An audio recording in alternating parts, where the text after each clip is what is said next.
vocês. Na última aula a gente trabalhou a seção 3.2 e faltou finalizar falando um pouquinho a respeito do estudo dos gases, tá? Na aula anterior a gente trabalhou sobre temperatura, onde eu conceituei o que é temperatura, né? Só para a gente lembrar, a temperatura está associada aí ao grau de agitação que as partículas, as moléculas, né, que compõem um objeto, pode ser um objeto sólido, pode ser um objeto líquido ou gasoso, né, um corpo em geral. Então, dependendo da agitação dessas moléculas, a gente pode dizer que aquele corpo está com uma temperatura mais alta ou mais baixa, ou seja, a temperatura é a energia cinética média de translação dessas moléculas. Então, aqui a gente tem dois exemplos. Esse corpo aqui de menor temperatura, a gente observa essas setinhas que são os vetores que estão associados aí à agitação, né? E aqui um corpo de maior temperatura. Se a gente coloca em contato um corpo de menor temperatura próximo, né, a um corpo de maior temperatura, a gente vai perceber que vai fluir uma energia desse corpo aqui para este, ou seja, de maior temperatura para o de menor temperatura. Esse fluxo de energia a gente chama de calor, tá? O calor só acontece quando há diferenças nessas temperaturas. Quando essa diferença de temperatura diminui, ou seja, eu vou cedendo energia para cá, ó, essa temperatura aqui tende a se elevar, né, e essa aqui tende a diminuir. Vai chegar um momento que as temperaturas aqui, desses dois corpos, tendem a ser iguais. Aí a gente diz que eles estão em equilíbrio térmico, tá? A lei zero da termodinâmica é que define isso, tá? Então, quando um corpo possui, né, uma determinada temperatura e o outro uma temperatura diferente, eles estão em contato, né, ou acontece a troca de calor e vai chegar um ponto que essas temperaturas vão se equilibrar e a gente diz que é o equilíbrio térmico. E aí não vai haver mais calor, tá? E aí o calor, como é uma energia em trânsito, devido à diferença de temperatura, cessa, tá? Lembrando que a energia cinética, que representa uma parcela da energia do corpo, tá? Então, um corpo sólido, por exemplo, uma barra de metal, ele possui diversas formas de energia. A gente vai ver um pouquinho melhor isso na aula de hoje, tá? Existe uma parcela dessa energia que está associada à energia cinética. E a energia cinética, ela decorre da agitação devido à translação, que é essa forma aqui. Mas existem outras formas de energia que estão associadas à rotação e à vibração. Porém, a temperatura, né, é uma medida, vamos assim dizer, uma grandeza associada à energia cinética de translação. Então, quanto maior essa energia cinética de translação, maior vai ser a temperatura do corpo, tá? Então, é importante a gente lembrar que o corpo em si, a matéria que a gente tem, nós vemos no mundo material, né? Então, qualquer coisa que tem no planeta é composto de matéria. E toda a matéria vai ter uma energia que a gente chama de energia interna. E essa energia interna ela é composta de várias parcelas, né?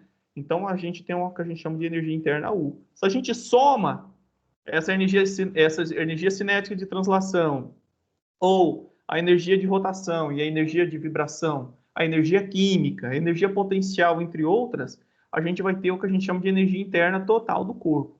Mas, sobretudo, voltando aqui para o nosso foco, nós estamos tratando apenas dessa parcela que está associada à grandeza temperatura, que é a energia cinética de translação. Energia cinética, pessoal, de um ponto de vista comum, pode estar associado aí à velocidade, quão rápido há essa movimentação. Então, translação é você ir de um ponto ao outro e depois voltar, por exemplo, ficar indo de vai e vem, assim. Não no ponto de vista da vibração. A vibração é como se duas partículas estão conectadas, né, por uma ligação. Mas a translação é a partícula vai para uma região, aí volta para outra região, é esse movimento. É igual você ficar zanzando aí dentro da casa de vocês, vai para uma parede e volta, tá? E isso acontece dentro do material. Esse material pode ser um líquido, tá? Pode ser sólido, até no sólido. O grau de agitação, ou seja, de translação dentro de um sólido é muito menor que um líquido. Assim, pode acontecer também em um gás, tá? Aí a gente viu a respeito de instrumentos capazes de medir essa agitação, né? Que aí a gente vê no mundo macroscópico, ou seja, no mundo onde a gente está inserido, a grandeza da temperatura. Então, como que a gente mede essa grandeza? A gente viu que grandeza é tudo aquilo que se pode medir. E a temperatura, ela é medida de forma indireta, tá? Então, a gente viu que existem propriedades físicas dos materiais que, com a variação da temperatura, essas propriedades físicas se alteram. O volume, a densidade, a cor, a resistência elétrica, entre outros. E a gente utiliza dessas grandezas como ferramenta, vamos assim dizer, ou seja, a variação dessas grandezas, dessas propriedades, como uma forma de calibrar um instrumento para medir. Por isso que a gente chama de medida indireta. Aí a gente viu o termômetro clínico, né, que aqui nós temos um fluido, pode ser o mercúrio ou outra substância, que com o aquecimento ele vai se dilatar, tá? E vai atingir uma determinada altura aqui dentro, uma coluna, vai formar uma coluna aqui dentro, né? E vai ter uma escala calibrada conforme essa altura. E assim a gente consegue, de forma indireta, dizer qual que é a temperatura do corpo. Demonstrei alguns outros, né? Que usa, por exemplo, uma variação na dilatação, outro usa a radiação como uma forma de mensuração da temperatura, outros usam a expansão, tá? Então existem várias formas. Trabalhamos com algumas escalas termométricas, né? Vimos que nós temos a escala Celsius, que é muito utilizada aqui no Brasil, e temos a escala Kelvin, que é a escala termométrica usada no SI, no Sistema Internacional de Unidades. Então, a temperatura pelo SI é em Kelvin, tá? E aqui nós temos aquelas tabelinhas de conversão. Trabalhamos com essas relações. Vimos sobre dilatação térmica, que é o efeito, né, da temperatura nas dimensões físicas do corpo. Então, o corpo ele tende a aumentar o seu volume, a sua dimensão, se nós aquecermos, porque quanto maior a temperatura, maior essa agitação térmica, e a gente tende a ter uma redução na densidade, ou seja, o objeto ele acaba ocupando um maior espaço.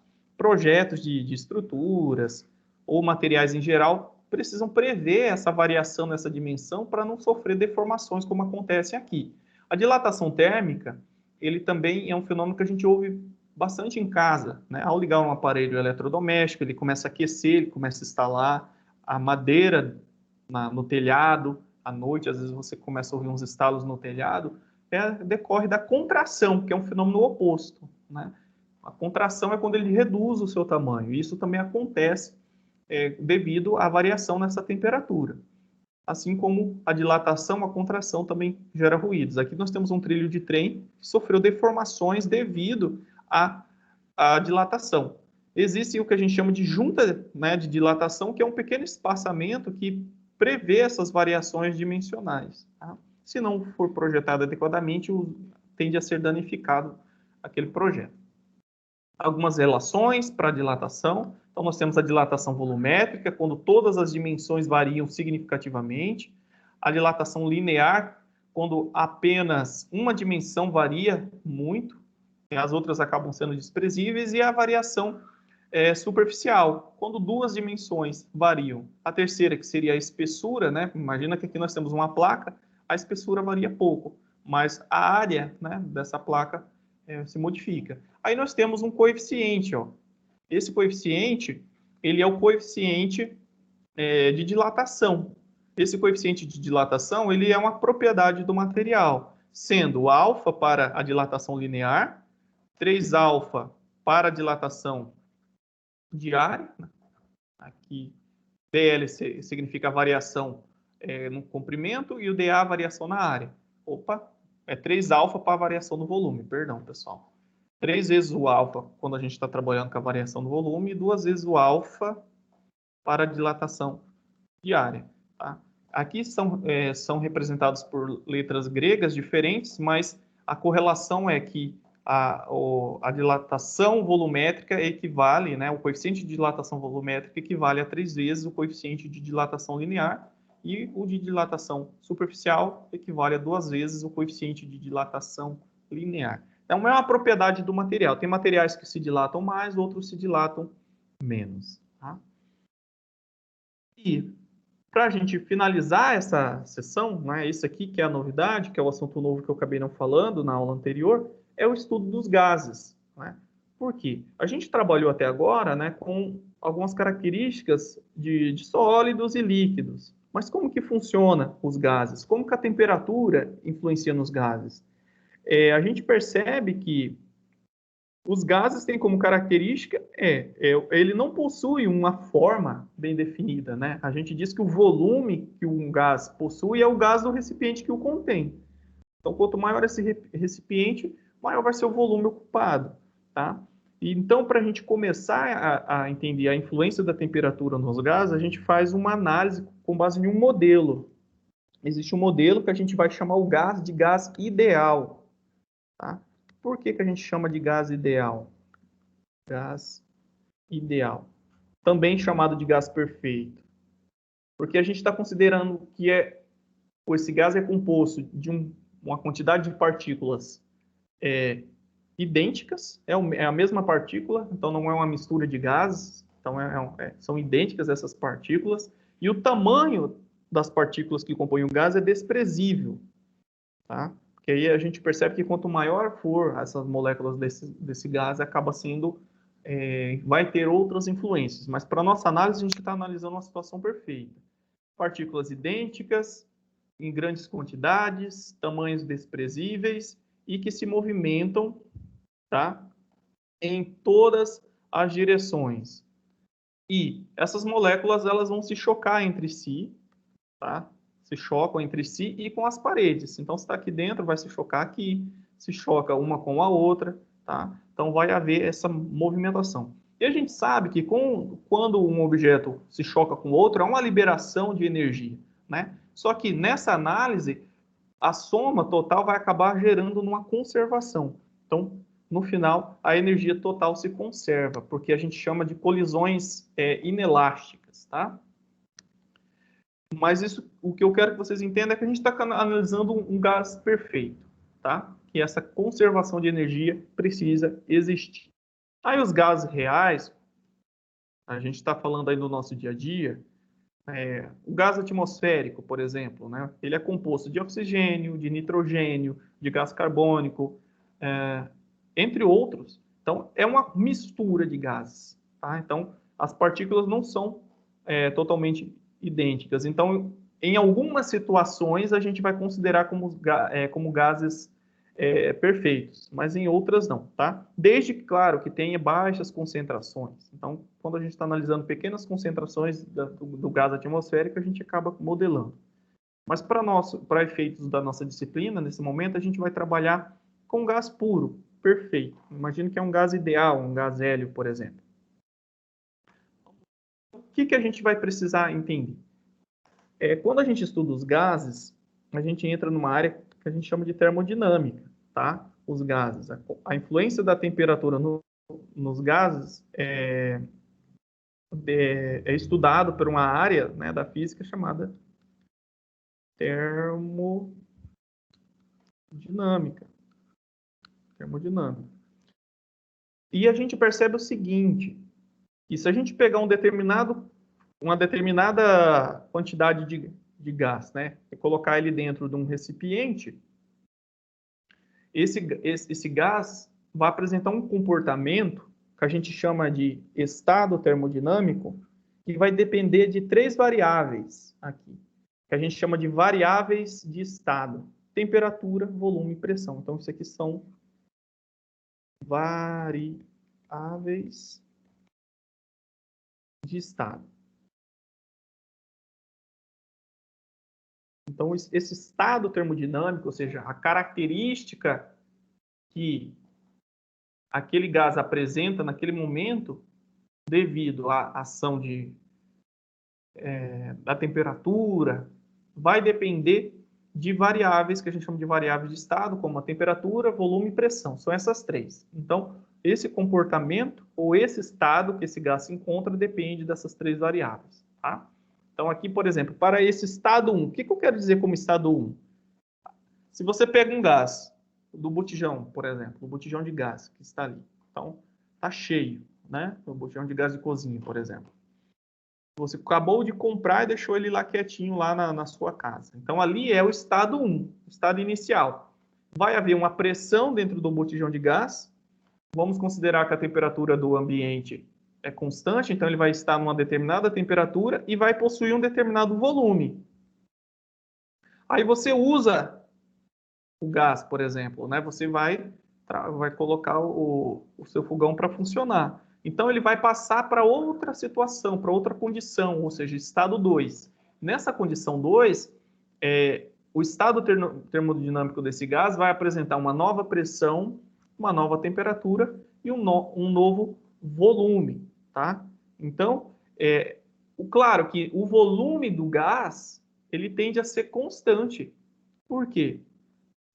A gente está analisando que o volume ele vai ser o volume do próprio recipiente que o contém. Porém, a pressão desse gás vai ser modificada conforme a gente vai consumindo, ou seja, vai contendo menos partículas ali dentro. Mas isso é só uma análise considerando que esse gás está saindo do recipiente. Mas a gente pode modificar esse estado do gás, por exemplo, só variando a temperatura. Imagine que nós temos um gás qualquer preso dentro de um recipiente e você aquece. Ou seja, você está aumentando a temperatura. Então, se você aumenta a temperatura, você vai mexer na pressão e no volume. Tá? Existe uma relação que a gente chama uma relação de estado, que é denominada lei... Opa, tem uma ligação bem no meio da aula. Só um pouquinho, pessoal. Deixa eu cancelar isso aqui. Aí. Lei geral dos gases. A lei geral dos gases correlaciona essas três variáveis, ou seja, essas três variáveis de estado termodinâmico. Tá? Então, se eu mexer em uma, eu mexo nas outras. E ela é obtida dessa seguinte forma. A pressão no estado inicial, ou seja, no estado 1, vezes o volume no estado 1, dividido pela temperatura no estado 1, vai ser igual à pressão no estado 2, vezes o volume no estado 2, dividido pela temperatura no estado 2. Então, essa é a lei geral do estado. Então, o que a gente pode observar? Se eu mexo em uma dessas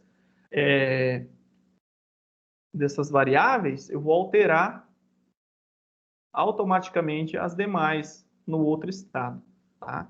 A gente vai ver como isso acontece. Então, nós temos três transformações que podem acontecer, tá? À medida que eu vario essas variáveis. Nós temos o que a gente chama de transformação isotérmica, ou seja, o que eu posso fazer? Eu posso, por exemplo, isotérmica quer dizer que a temperatura no estado 1 é igual à temperatura no estado 2. Isotérmica, a gente mantém a mesma temperatura, tá? Aí, como que eu posso manter a mesma temperatura e modificar as demais? Então, imagina que isso aqui, ó, ele tem esse volume inicial, né? Tem uma tampa aqui, ó. Você coloca uma tampa aqui. Aí, você faz o seguinte, você aumenta o volume abrindo essa tampa. Aí o gás preenche toda essa região. Então, a tampa vai ser aqui, ó. Você não libera esse gás para o ar, para o ambiente, né? Você só modifica o volume. Isso pode acontecer com um êmbolo, né? Você tem uma seringa bem grande. O êmbolo está aqui embaixo, né? No estado 1, você tem as moléculas de gás aqui dentro. E você aplica uma força aqui, reduzindo esse volume. Então, o volume 2 vai ser menor. Pode acontecer o oposto. Então, numa transformação isotérmica, você modifica o estado do gás, mantendo a temperatura constante. Isso pode acontecer trabalhando aí no volume. Então, o que acontece? Se você mantém a temperatura constante, você vai modificar o volume e a pressão. Tá? Por exemplo, nesse caso aqui do êmbolo, a pressão 1, e aqui nós temos a pressão 2. A pressão 1 vai ser maior que a pressão 2. O volume 1 vai ser menor. Nesse caso aqui embaixo vai ser maior Opa, fiz o contrário. Vocês não me ajudam. Vamos desenhar de novo aqui. Temos o êmbolo, estado 1, as moléculas estão aqui. Nós temos o êmbolo de novo. Você apertou, ele veio aqui para cima. Então, aqui nós temos um volume e aqui nós temos outro volume. Aqui nós temos uma pressão e aqui nós temos outra pressão. A temperatura aqui e a temperatura aqui é igual, tá? Mas o volume 1, ele é maior que o volume 2 e a pressão em 1 é menor que a pressão em 2. Então, a gente percebe que a gente consegue transformar de forma isotérmica, mantendo a temperatura constante, modificando essa variável aqui, que é o volume. Então, automaticamente, você mede, mexendo no volume, mantendo a temperatura constante, você vai alterar a pressão. Aí, aquela relaçãozinha anterior, que é P1 vezes V1 sobre T1, é igual a P2 vezes V2 sobre T2. Considerando que a temperatura é constante, ou seja, isso aqui é igual, a gente tira da expressão. Então, P1 vezes V1 é igual a P2 vezes V2. Para uma transformação dita isotérmica, né, o estado termodinâmico pode ser analisado através dessa relaçãozinha aqui. Tá? Se eu quero saber qual que é a pressão após a alteração do volume, né, a gente consegue isolando aqui. Eu quero saber a pressão no estado 2. Então, eu isolo aqui, passo o volume 2 para cá e calculo. Tá? Então, essa é uma das formas. A outra forma de transformação, já vou deixar aqui a relação, P1V1 igual a P2V2, é a transformação dita isobárica. O que é uma transformação isobárica? Isobárica está associada à pressão. Tá? Bárico vem de pressão, de barômetro, pressão barométrica. Tá? Então, aqui, a pressão no estado 1 é igual à pressão no estado 2. Então, a gente não altera a pressão. Para a gente conseguir fazer com que um gás se mantenha nessa pressão constante, a gente precisa, com o aumento da temperatura, tá? A gente precisa aumentar o volume. Então, se eu aqueço o gás ele tende a se expandir. Né? Se ele se expande e o volume se mantém constante, a gente tende a aumentar a pressão. Né? Então, para que a pressão se mantenha constante, a gente tem que aumentar a temperatura e, proporcionalmente, a gente tem que aumentar o volume. Aí a relaçãozinha vai ficar P1V1 sobre T1 é igual a P2V2 sobre T2. Então, na transformação isobárica, a gente precisa modificar, à medida que eu aumento a temperatura, eu tenho que aumentar o volume. Ou vice-versa. Tá? Então, esse termo aqui, como ele é constante, a gente tira da expressão. Para transformações isobáricas, a equação vai ficar V1 sobre T1 igual a V2 sobre T2. E essa última, qual é a transformação? A gente chama de transformação isométrica. Só restou agora manter o volume e entender o que acontece nas demais. Tá? Isomérica vem de volume igual. Tá? O volume não se altera. É o que acontece aqui nesse exemplo. A caixa é a mesma. Tá? Então, a gente está modificando as outras variáveis. Tá? Isométrica. Isométrica também pode ser lida em alguns livros como isocórica. Vocês podem encontrar esse termo. Tá? Isométrica, isocórica ou isovolumétrica. É a mesma coisa. Isométrica, isocórica ou isovolumétrica. Então, se o volume se mantém constante, a relação vai ser a seguinte, ó. Né? Olhando aqui em cima, só para eu não reescrever de novo, a gente vai cortar esse termo, vai ficar P1 sobre T1 e P2 sobre T2. Então, para uma transformação isomérica, a gente tem essa relação aqui para análise. Então, o volume é constante. Então, se eu mexo na pressão, automaticamente eu vou ter uma influência na temperatura. Como assim? Olhando aqui, por exemplo, ó, se eu mexo na pressão aqui, mantendo esse volume constante, o que eu preciso fazer? Então, para eu mexer na pressão aqui, eu tenho que aumentar a temperatura. Se eu quero diminuir a pressão desse sistema, ou seja, mantendo o mesmo volume, diminuindo a pressão, eu vou ter que remover calor, ou seja, eu tenho que diminuir a temperatura. Essas são as relações, né, para gases perfeitos, tá? Para gases, existem outras relações que fazem as correções quando a gente está trabalhando com gases reais, tá? Mas para fins de análise a gente vai trabalhar com essas relações. Vamos fazer um exercício, pessoal, se vocês não tiverem dúvida. Se tiver dúvida, por favor, não deixe eu falando sozinho aqui. Vamos começar a trabalhar aqui com esse problema. Ó, uma investigação com um gás de comportamento próximo ao de um gás ideal, confinado em um recipiente lacrado, mas com um êmbolo móvel. Então, é esse exemplo aqui. Então, nós temos um gás em comportamento próximo ao gás ideal. Então, a gente vai considerar como um gás ideal. Ele está confinado nesse recipiente lacrado aqui e tem um êmbolo. Ele é móvel, esse êmbolo. Constatou que, quando o gás, a uma temperatura de 25, a temperatura inicial de 25 graus, sofreu um aquecimento, a tampa desse recipiente, ou seja, o êmbolo, se movimentou, ou seja, subiu. Porém, a indicação do manômetro, ou seja, a gente sabe que manômetro é aquele instrumento que mede a pressão. Então, a indicação do manômetro no recipiente não se alterou. Então, se a pressão não alterou, a gente está trabalhando com uma situação de transformação isobárica. Tá? Então, aí a gente olha, a gente vê que a transformação isobárica, ela obedece essa relação aqui. Ó, tá? O gráfico mostrado na figura foi então elaborado. Qual é a temperatura do gás após o aquecimento, em graus Celsius? Então, vamos observar graficamente o que está querendo dizer. Ó, isso aqui, pessoal, é o estado 1. Isso aqui é o estado 2, tá? Então, ele veio desse estado 1 para o estado 2. No estado 1, o volume era de 2 litros. Então, isso aqui é o estado 1, a 25 graus. Para o estado 2, como o êmbolo sofreu uma movimentação, o volume foi de 2 para 5, tá? E essa alteração de volume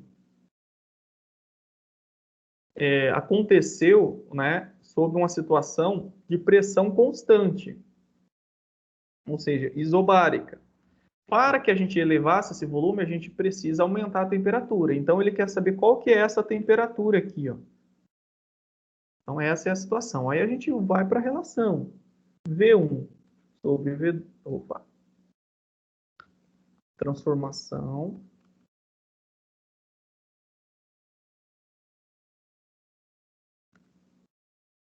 isobárica.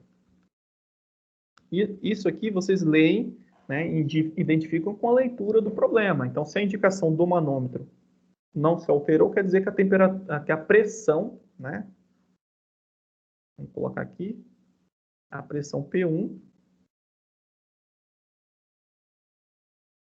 vai ser igual à pressão P2. Então, é uma transformação isobárica. Aí a relação que rege esse tipo de transformação é volume inicial dividido pela temperatura inicial é igual ao volume final dividido pela temperatura final. Como ele quer a temperatura final, que é o nosso T2, estado 2, estado 1, basta a gente isolar nessa relação. Então, vou passar esse termo para cá, vai ficar T2. Esse termo vem para cá, então vai ficar T1 vezes V2. E esse termo que está aqui em cima, ele vem aqui para baixo. Então, vai ficar sobre V1. Aí, pessoal, só substituir os termos na expressão. E ele quer em graus Celsius, né? Aí eu tenho que fazer uma observação com vocês que eu acabei não comentando. A gente utiliza a energia cinética, né? Para trabalhar com o conceito de temperatura, tá? Considerando que os dados do iniciado são em graus Celsius, a gente sempre que for usar a lei geral dos gases, a gente tem que trabalhar com a escala absoluta de temperatura, porque está associada àquilo que está intrínseco com a matéria. Lembrando lá daquelas escalas termométricas, a única escala que considera, né, como referência a agitação molecular é a escala Kelvin. Então, devido a essa consideração, né, a variação da temperatura está associada à variação dessa agitação molecular, nós precisamos trabalhar com as medidas de temperatura na escala absoluta, ou seja, em Kelvin. Então, eu preciso inserir aqui, ó, a minha temperatura em Kelvin para trabalhar. Aí eu preciso lembrar vocês como faz isso. Aí temos aquela escalinha de conversão, tá? Que eu passei na aula anterior. Ó, a temperatura em Kelvin é igual à temperatura medida em graus Celsius mais 273. Neste caso aqui, nós temos 25 graus mais 273, aqui vai dar 8, então vai ser 298, perdão, 298 graus Celsius. Então, 25 graus, opa, não é graus Celsius não, 298 Kelvin. 25 graus equivale a 298 Kelvin, ok? Então, eu já posso inserir na minha equação. Então, 298 vezes o volume 2, que é 5 litros, dividido pelo volume 1, que é 2 litros. Vai resultar uma temperatura de 745 Kelvin. Tá? A gente trabalha sempre com a temperatura na escala absoluta.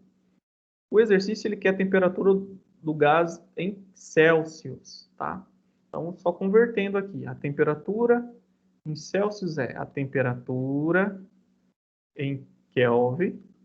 Aí a gente faz o contrário, menos 273. Aí nesse caso aqui a gente tem 745 menos 273 vai resultar em 472 graus. Então eu preciso elevar de 25 para 472, considerando uma pressão constante, né? Eu elevo de 25 para 72, porém o volume precisa aumentar de 2 para 5 litros para que a gente mantenha a mesma pressão dentro do recipiente. É isso que o exercício faz, né? Você aquece, ao mesmo tempo você aumenta o volume para que a pressão não se altere. O exercício ele é bem teórico, mas demonstra, né, o porquê de uma coisa acontecer em relação à outra. É que nem a gente utiliza o Rexona, aqueles vidros de desodorante aerosol, né? Vocês percebem que quando o gás ele sai, né, do recipiente, ele geralmente sai bem gelado, né, ali. Então, ele está líquido dentro do recipiente, há uma pressão elevada e, de repente, você aumenta esse volume de forma muito acentuada, né? Então, há uma queda na temperatura, porque você está alterando esse estado. Então, você sai de uma pressão mais alta, aí vai para um ambiente, para uma pressão mais baixa, né? E um volume muito alto, você vai ter uma variação nessa temperatura. As propriedades termodinâmicas dependem, né, da pressão, da temperatura e do volume. Então, se você modifica uma coisa, automaticamente você vai modificar outra. Se você aumenta demasiadamente a pressão, mantendo um volume constante, você tende a subir a temperatura, tá? E é assim que funciona o nosso mundo.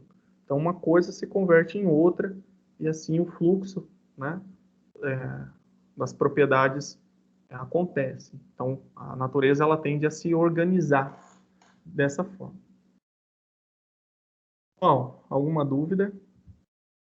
Então, ficou essas duas questões, essas duas atividades, né?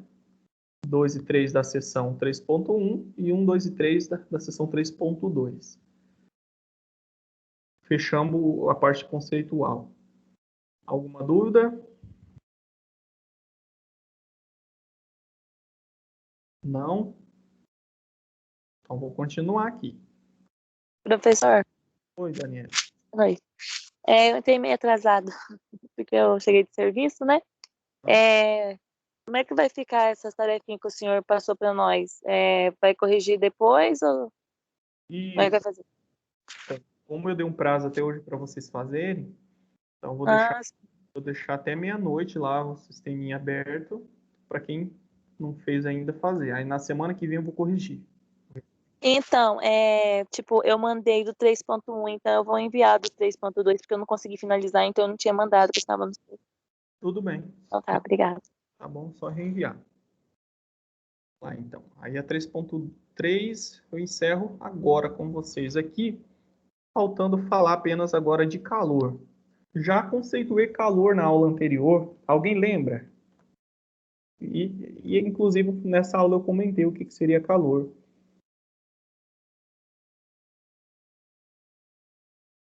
Vamos lá? É a mudança de uma maior temperatura para uma menor? Você muda da temperatura para uma menor.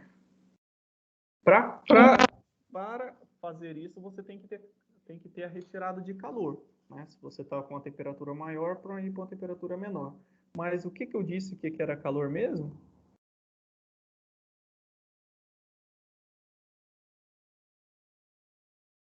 Ó, quando você quer aquecer, Aquecimento, professor? aquecimento, resfriamento, são processos em que você precisa fazer com que haja, né, na verdade, que você precisa que haja um fluxo de energia. Então, calor, pessoal, é energia. Tá? Então, toda vez que a gente fala calor, é energia. Calor é uma energia, é um tipo de energia. A gente tem energia elétrica. O que é energia elétrica? É como se fosse a movimentação, ou seja, um fluxo de elétrons. Então, para que haja corrente elétrica, tem que haver um fluxo de elétrons. Devido a uma diferença de quê? Uma diferença de tensão, diferença de tensão, tá? Então, a energia elétrica é uma forma de energia. Mas o que está em movimento? São os elétrons. E para que haja o movimento dos elétrons, tem que ter uma diferença de tensão, ou seja, uma diferença de potencial elétrico. O calor é outra forma de energia, tá? É uma energia que flui, ou seja, que se movimenta devido a uma diferença de temperatura. Então, aqui há o calor fluindo. A outra forma de energia que a gente observa, a pressão. A pressão é uma forma de energia, tá? Pressão, considerando a pressão dentro de uma mangueira, por exemplo. É um fluxo, né? É um fluxo. Na verdade, a vazão é um fluxo, né? É um fluxo. A gente pode entender o calor como se fosse um fluxo de alguma coisa que tem uma diferença de temperatura.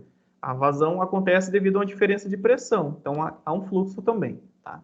Então, nós temos o calor como energia, nós temos a energia elétrica, a energia química também, entre outros, tá? Então, quando disser calor, vocês associem a energia. A energia. Para que a gente aumente a temperatura de uma substância, a gente precisa fornecer energia para ela. Seja essa energia fornecida na forma, deixa eu colocar aqui uma caneta de outra cor, é fornecida na forma de calor, tá? Que a gente representa pela letra Q aqui. Então, aqui nós temos uma reação química acontecendo, a combustão, tá? A combustão é uma reação química que a gente chama de reação química exotérmica, tá? Exotérmica porque essa reação química vai liberar energia na forma de calor, tá? Então, libera calor nessa reação. Então, o fogo é uma reação química exotérmica que libera calor. E esse calor flui para onde? Para um corpo de menor temperatura. Tá? Essa energia térmica flui para um corpo de menor temperatura, que nesse caso aqui, ó, é essa panela com esse líquido. Tá? Então, a gente está fornecendo energia. À medida que houver essa reação química aqui acontecendo, até o final dela, a gente vai estar liberando calor. À medida que cessar a quantidade de energia disponível nesses materiais aqui, cessa o fluxo de calor também. Então, calor é uma energia que acontece devido a uma diferença de temperatura. Se não tiver diferença de temperatura, não tem calor acontecendo ali, tá? Não tem fluxo de calor. Vamos começar aqui. Então, para conceituar de forma bem teórica e direta, calor é uma importante forma de energia em nosso dia a dia, apresentando o seguinte significado específico. Só existe o calor quando estiver em trânsito, ou seja, em trânsito entre dois corpos ou sistemas com diferentes temperaturas. A área da física que estuda o calor e seus efeitos é a termodinâmica. tá? Assim como o estudo dos gases, também a gente trabalha dentro da área da termodinâmica. Termo vem de está associado aos fenômenos térmicos, que tem temperatura envolvida, tá? Então, o calor é uma forma de energia. Com relação ao calor, eu disse que a gente mede ele, né, a quantidade de calor, por ser energia. Então, calor é energia. Energia. No SI, no Sistema Internacional de Unidades, a gente usa o joule, tá? Então, energia é medida em joule, a letrazinha J. Energia elétrica, professor, não é medida em outra unidade? No SI, né, a gente usa o joule para qualquer forma de energia, tá? Aí a gente trabalha com outras unidades, que dependendo do tipo de área, aí a gente classifica como outras categorias, tá? Por exemplo, o calor no SI é em joule, ou a gente pode também associar a caloria. Caloria. E uma caloria, né, atualmente é igual a 4,18, entre outros submúltiplos aí, joules, tá? Então a gente trabalha com outras unidades. Caloria geralmente na área de nutrição, né, quilocalorias, kilojoules. Dentro da termodinâmica, a gente utiliza geralmente o joule, também a caloria é utilizada, mas no SI é joule, tá? E a gente representa, deixa eu limpar aqui para não ficar bagunçado, a quantidade de calor que é transferida, quantidade de calor, a gente chama de Q, tá? Q é a quantidade de calor que tem como unidade de medida o joule. Então, o quanto de calor eu forneço, ou o quanto de calor está em trânsito aqui, tá? Então, quanto de calor que está em trânsito, quantos joules de calor eu preciso fornecer para que essa água mude a sua temperatura, tá? Então, é a quantidade de calor. Aí a gente usa a letrazinha Q, tá? Para representar. Ok? Então, é isso. Só que a gente percebe que como o calor ele flui, né? Ele é uma energia em trânsito, então ele vem daqui para cá. Então, assim, que nós temos um corpo a uma temperatura 1 e o calor flui, por exemplo, para o corpo com a temperatura 2. Lembrando que a temperatura 1 tem que ser maior, ou seja, o corpo 1 tem que ter a temperatura maior que a temperatura 2, para que haja o fluxo nesse sentido.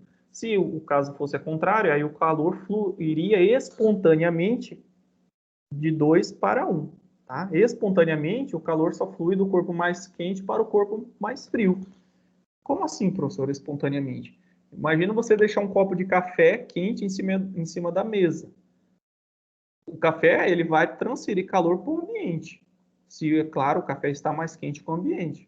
Não o ambiente transferir calor para o copo, ou seja, aquecer o café, sendo que o ambiente está a uma temperatura menor.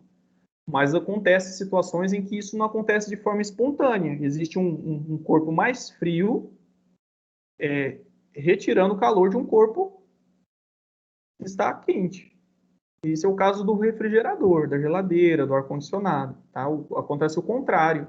Mas isso a gente precisa fornecer trabalho. A gente vai ver um pouquinho melhor sobre isso. Mas espontaneamente o calor flui do corpo mais quente para o mais frio. Tá? Até que eles atinjam o equilíbrio térmico. Essa forma de transferir calor acontece de três maneiras, tá? De três maneiras distintas. O calor ele pode se movimentar, ou seja, ser transferido por condução, por convecção e por irradiação. Tá? A gente vai ver cada uma dessas formas. Esses são os mecanismos em que há essa movimentação de energia térmica. Tá? A condução de calor a gente observa muito facilmente no dia a dia. Tá? Quando a gente coloca, por exemplo, uma colher dentro de uma panela e de repente a gente pega na colher, imagina que é uma colher de metal, a gente sente ela mais quente na extremidade. Então, o calor, ele se movimentou dentro do material, ou seja, foi transferido dessa região do material para essa outra por condução, tá? Condução. Então, a condução é o processo de transferência de calor que ocorre quando há contato entre corpos ou partes de um mesmo corpo com diferentes temperaturas. Então, a colher ela está fria, né, está a temperatura ambiente, e aí você coloca em contato com a chama, por exemplo. Você vai perceber que, com o tempo, ela vai esquentar, ela vai aquecendo. Obviamente que a parte que está em maior contato com a fonte de calor, ela vai ficar mais quente, né, até a outra extremidade. Se você deixar por um tempo longo, né, você vai perceber que toda a estrutura vai tender à mesma temperatura, até chegar a um ponto que não vai haver mais fluxo, né? Mas, sobretudo, a condução, pessoal, ela acontece em sólidos,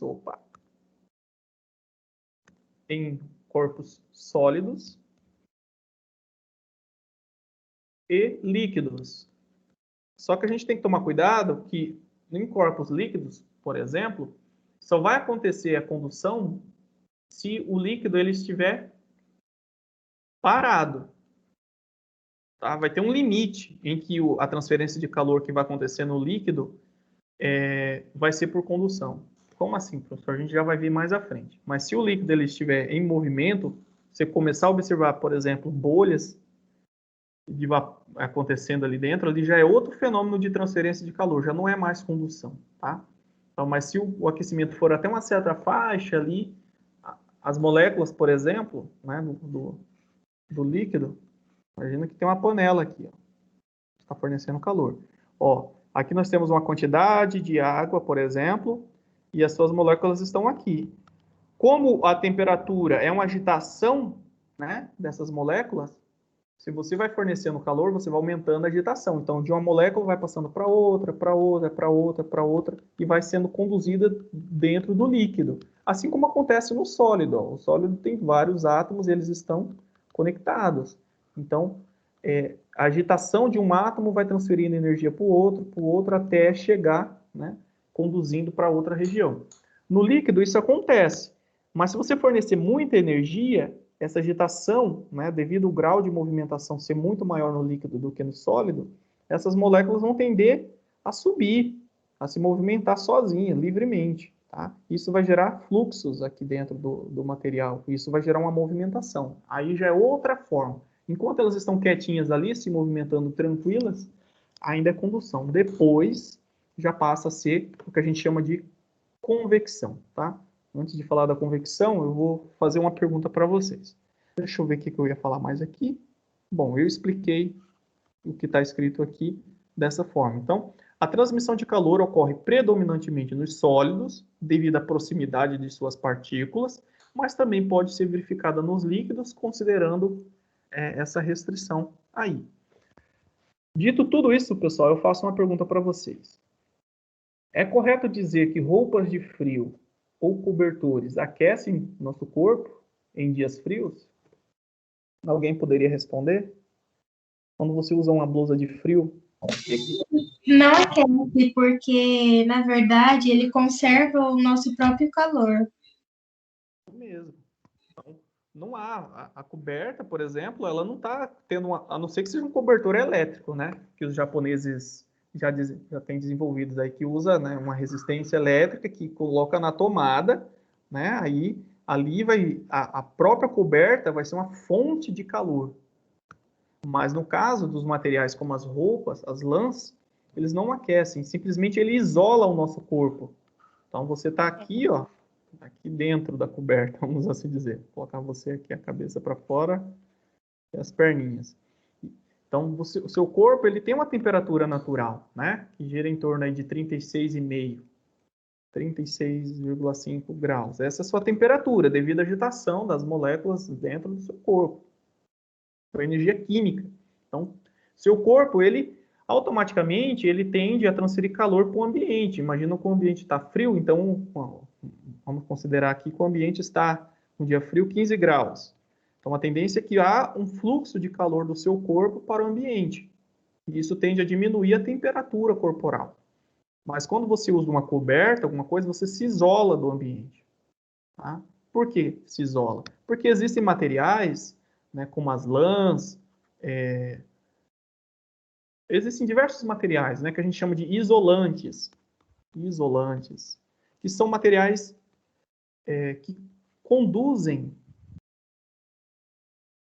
mal, né, conduzem mal o calor.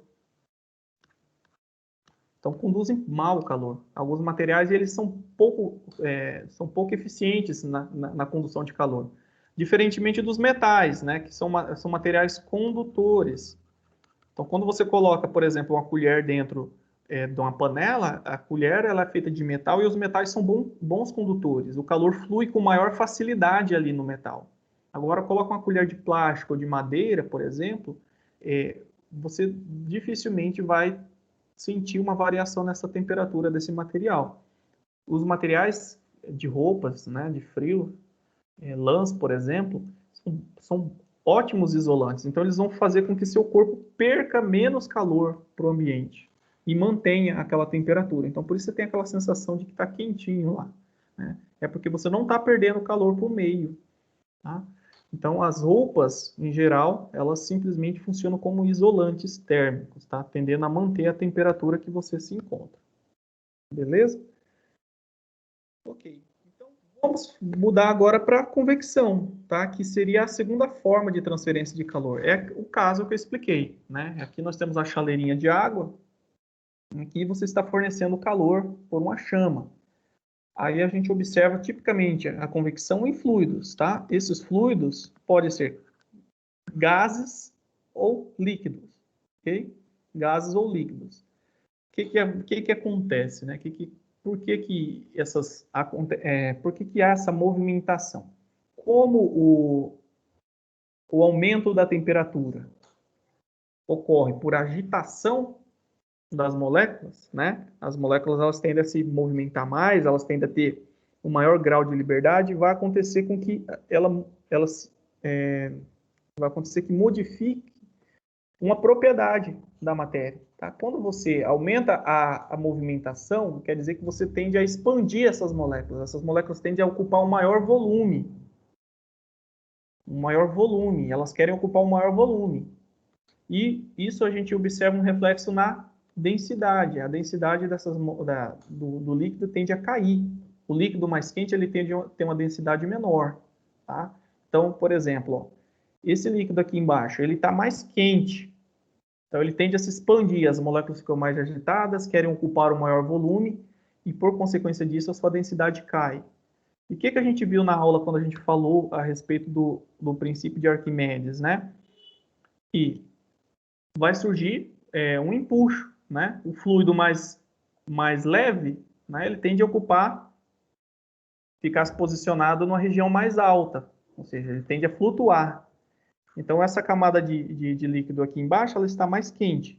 Então, a sua densidade é menor, então ela tende a subir, tá? Para uma região que a gente diz aqui, uma região mais fria. E esse fluido que está mais frio, ele tende a descer, porque a sua densidade é maior, para ficar aqui embaixo.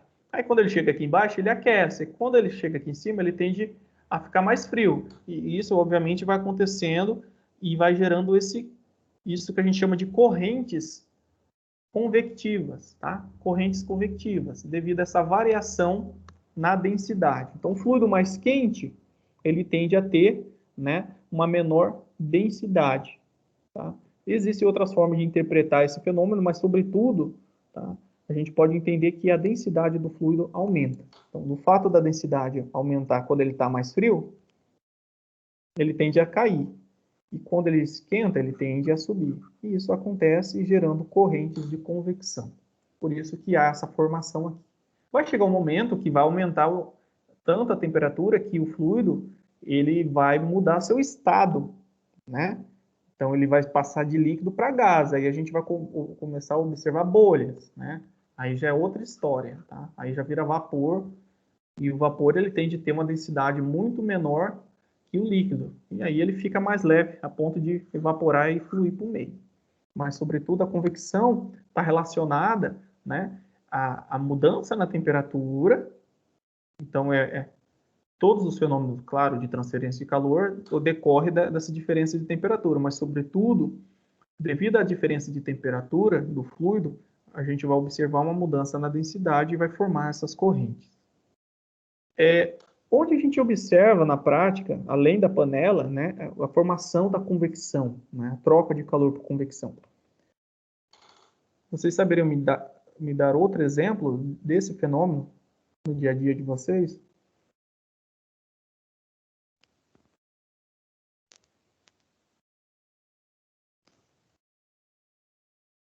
Pessoal, a convecção, ela está presente em grande parte do nosso dia a dia, né? Por exemplo, o forno elétrico. Aqui embaixo, ó, nós temos uma resistência elétrica. O efeito Joule, né? O efeito Joule é o seguinte: aqui, ó, há um fluxo de energia. A corrente elétrica está fluindo aqui dentro desse material. Porém, o material ele apresenta uma resistência ao fluxo de corrente. Então, essa resistência vai tender a gerar um aquecimento, porque o negócio está passando tão apertado ali, com tanta dificuldade, que ele vai acabar aquecendo esse filamento aqui. A gente observa a alteração na sua luminosidade, né? Ele aumentou a sua temperatura.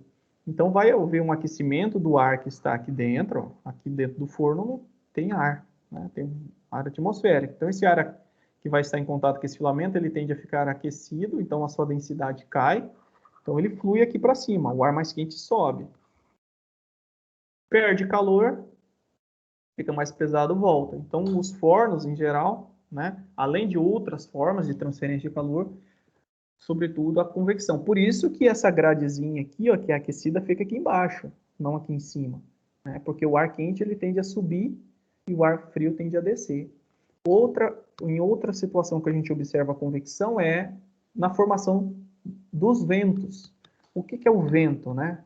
Da onde surgiu o vento?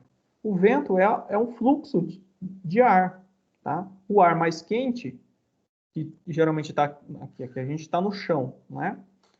O ar aqui embaixo, né, próximo ao chão, ele tende a ser mais quente. Aqui. Opa, deixa eu usar uma caneta de outra cor. Então, o ar aqui embaixo, ele tende a ser mais quente. Por ser mais quente, ele vai ficar mais leve, então ele tende a subir. Ele sobe. E o ar que está aqui em cima, ele troca de posição e vem aqui para baixo. Então, esse fluxo tende a gerar essas correntes de ar. E essas correntes de ar a gente dá o nome de vento. Um fenômeno interessante é quando começa a chover uma região próxima. Então, você está aqui, ó, no bairro, e aqui é o centro da cidade, né? Aí está chovendo aqui no centro da cidade, e de repente você sente que aumentou a ventania no bairro, né? E você sente aquela brisa mais refrescante. Aí você já pensa, nossa, vai chover, né? E acaba não chovendo, mas o que você percebe é que quando chove em uma região próxima tende a trocar o ar. Essa região que choveu, né, ela troca esse ar daqui para outra região aqui, que está um ar, uma outra temperatura. Ou seja, o ar mais quente daqui, ele é mais leve, ele tende a trocar, né, com a massa de ar que vem de uma região mais fria. E a gente sente essa diferença e essa movimentação de ar que a gente chama de vento. Tá? O vento nada mais é que a mudança de densidade do fluido devido à transferência de calor por convecção. Então, esse fluido fica mais leve e ele se movimenta na nossa atmosfera. Tá? Então, os fenômenos atmosféricos podem ser entendidos também do ponto de vista da transferência de calor por convecção. E, por fim, nós temos a irradiação. Tá? Irradiação. A irradiação, pessoal, é a única forma de transferência de calor que não precisa de um meio, ou seja, de matéria para se movimentar. Por exemplo, a convecção precisa de um meio. Tá? Opa, precisa de um meio para se transferir, ou seja, o calor ele flui através do meio fluido. Então, o calor se movimenta no fluido, ele é transferido dentro do fluido, seja um gás, seja um líquido. A condução do calor acontece no sólido, tá? Dentro do sólido ou, né, dentro de um líquido também, respeitando aquelas condições. A irradiação, não precisa, tá? Não precisa de ar. Pode acontecer no vácuo, no vazio. Como assim? O Sol é a nossa fonte de calor, tá? Então, o Sol, ele está lá no espaço. No espaço não tem nada, tá? Tá o vazio, tá o vácuo, tá? Então, como que o calor chega aqui na Terra, né? Como que esse calor chega no nosso planeta? Ele vem por irradiação. Ele acontece por essa irradiação, não precisa de meio.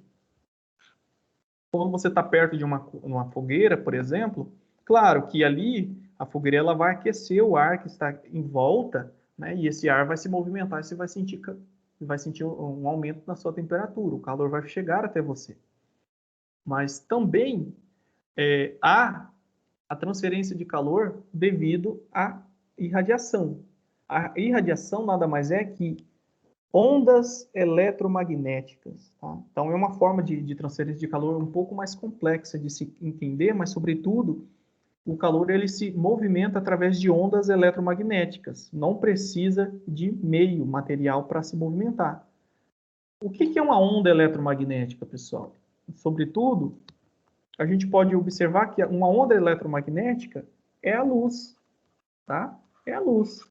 Então, por exemplo, aqui, quando a gente observa esse forno elétrico, a gente observa que ele ficou incandescente. Então, aqui, pessoal, também está sendo emitido irradiação, tá? Irradiação. O calor continua sendo transferido também por forma de ondas eletromagnéticas. A gente observa uma modificação na sua coloração, a gente percebe que ali está emanando calor também na forma de ondas eletromagnéticas, tá? Então, todo corpo, pessoal, todo corpo que está com temperatura diferente de zero, só que não é 0 graus, é zero absoluto, aquele 0 Kelvin lá naquela escala, né, que equivale a menos 273 graus, tá? Celsius. Então, qualquer corpo que esteja com uma temperatura diferente dessa, ou seja, acima de zero absoluto, ele vai emitir calor, tá? Na forma de irradiação. Dependendo da quantidade de energia que esse corpo tem, ou seja, quanto mais aquecido ele tem, mais irradiação ele vai emitir. Então, mais luz a gente vai conseguir perceber. Então, por exemplo, aqui no forno elétrico, quanto mais calor, ou seja, quanto mais energia na forma de calor ele possui, ele consegue emanar, mais incandescente, ou seja, mais luminosidade a gente tende a observar aqui. Tá? Então, corpos muito com altas temperaturas, eles tendem a ter uma grande quantidade de energia, então a gente tende a ver ele com a coloração mais branca. Corpos com baixa quantidade de energia, só que uma faixa, aí a gente vai conseguir enxergar essa coloração vermelha. Vamos voltar aqui para um exemplo. Esse copo aqui, né, esses 3 copos, nesse primeiro exemplo, existe uma câmera, né, uma câmera termográfica que consegue medir essa irradiação, tá? Então, todo o corpo ele manda ondas eletromagnéticas. Quanto mais aquecido, a gente tende a ter diferentes quantidades de energia. Aqui, essa câmera consegue fazer a leitura, tá, dessas ondas eletromagnéticas e cria esse diferencial de espectro de cor. Essa quantidade de energia, essa luz, a gente percebe que a luz, pessoal, ela é uma onda eletromagnética, como eu citei para vocês, só que a luz, em geral, ela apresenta vamos considerar assim, diversas energias. Então, quanto maior a energia, maior vamos assim dizer, quanto maior o calor, maior é essa energia. Quanto mais calor aquela fonte, né, consegue irradiar, maior é essa energia que a gente consegue receber. Só que existem quantidades de energia tão pequenas que vão emitir ondas eletromagnéticas que a gente não consegue enxergar. Então, por isso que quando o forno elétrico está desligado, a gente vê naquela coloração normal. À medida que vai aumentando essa energia, vai emitindo energias na forma que nossos olhos são capazes de detectar. Tá? Então, existem determinadas quantidades de energia mínimas para a gente conseguir detectar a olho humano. Mas todo o corpo com temperatura diferente de zero vai irradiar.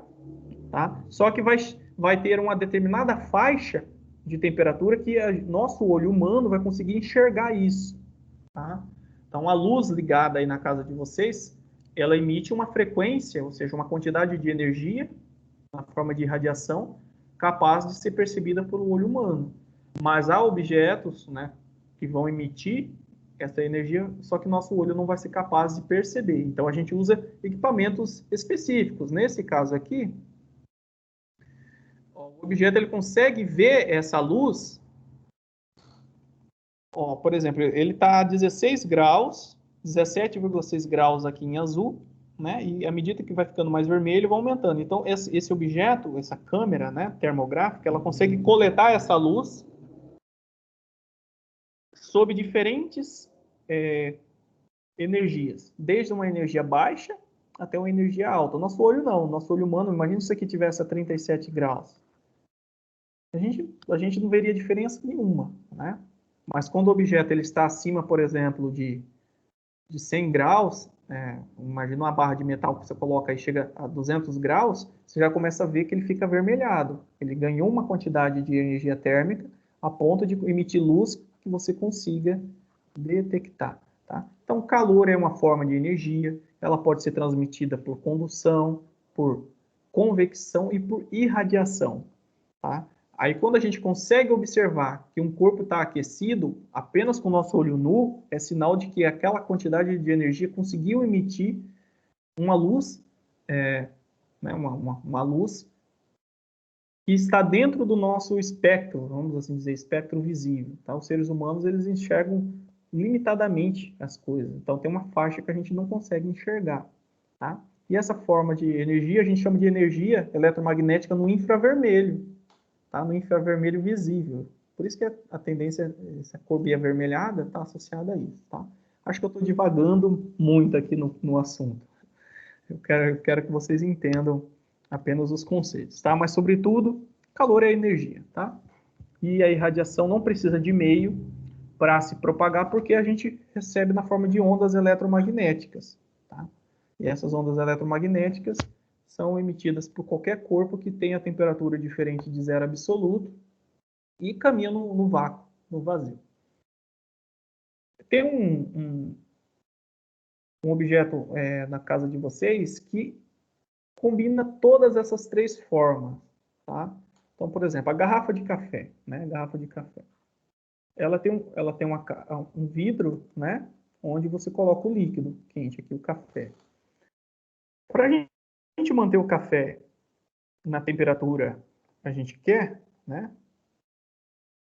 A gente precisa isolar o café.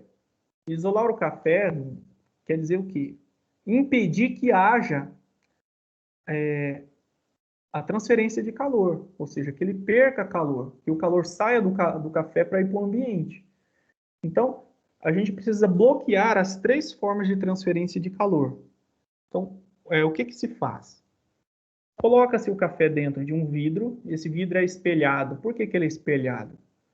Porque a irradiação, por ser uma forma de luz, e essa luz pode ser visível ou não, o espelho tende a criar, né, um corpo aqui, que faz com que a irradiação ela fique refletida dentro da própria garrafa.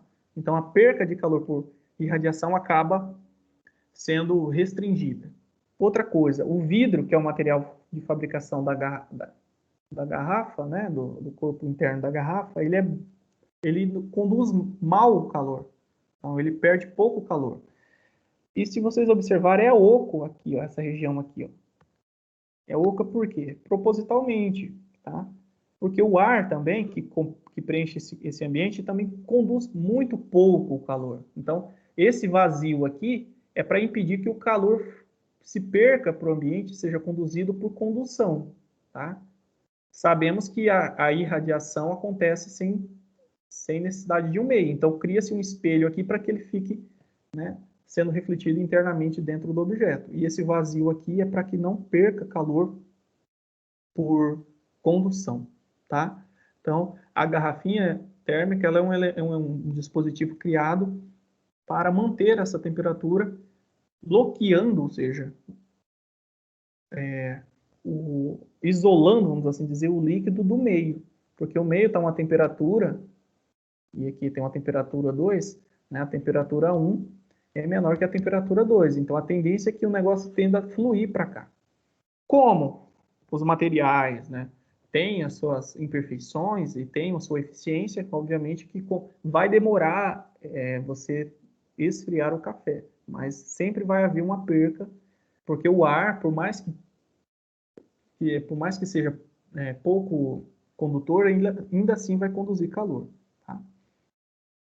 Bom, é isso, pessoal. Alguma dúvida com relação a esses conceitos? Não? Já dormiram? Falei demais? Respondam, interajam comigo. Professor, Oi, fala, Daniela. nenhuma dúvida. Nenhuma dúvida. Você está com uma voz de sono já, Sabrina. Tá cansada. Vamos lá, então. Vamos continuar. Tá acabando, pessoal. De começar. Tem bastante coisinha para a gente ver aí. Então, a gente viu as formas de transferência de calor.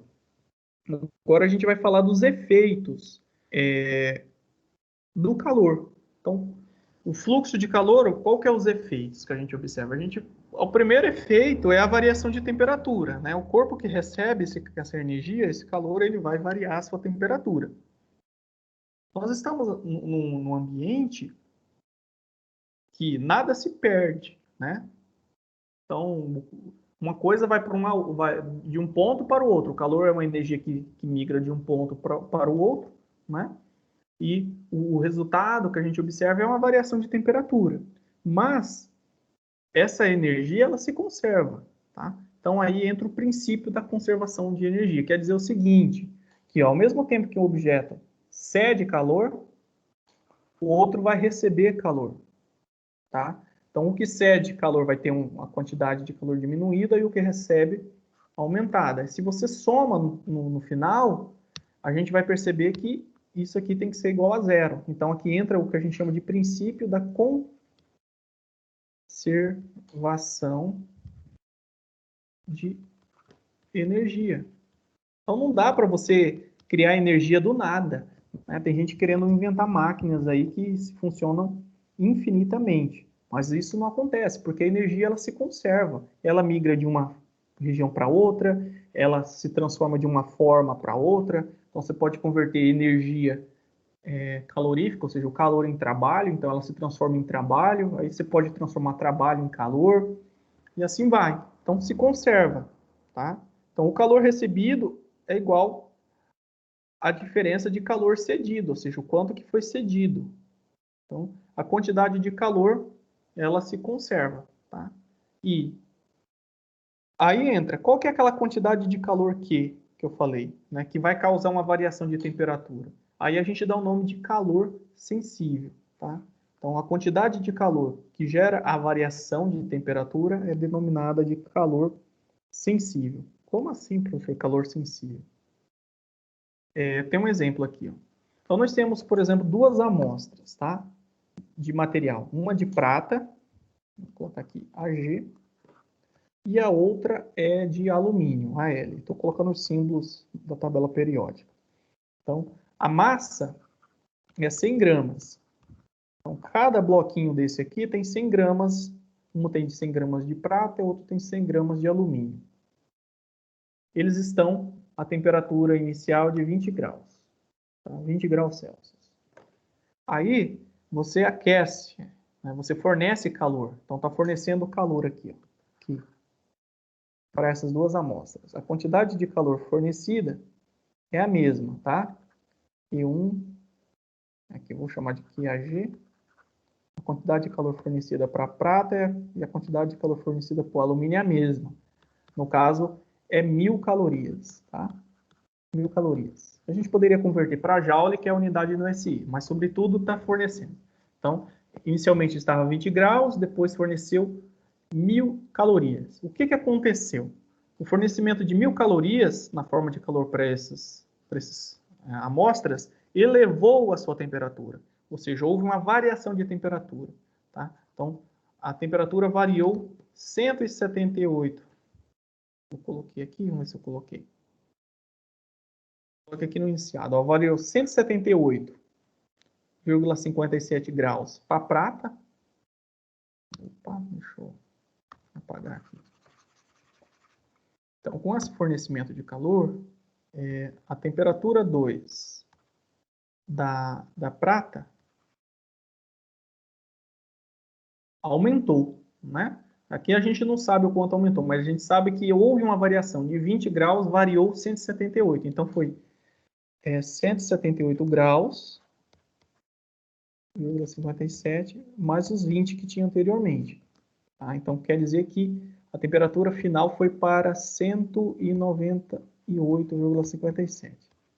Então, o exercício ele nos dá a variação, dá o ΔT. Tá? Então, quer dizer que com 1000 calorias, você foi de 20 graus para 198,57 graus. Já para... Opa! Está fora de ordem aqui. Isso aqui é para o alumínio.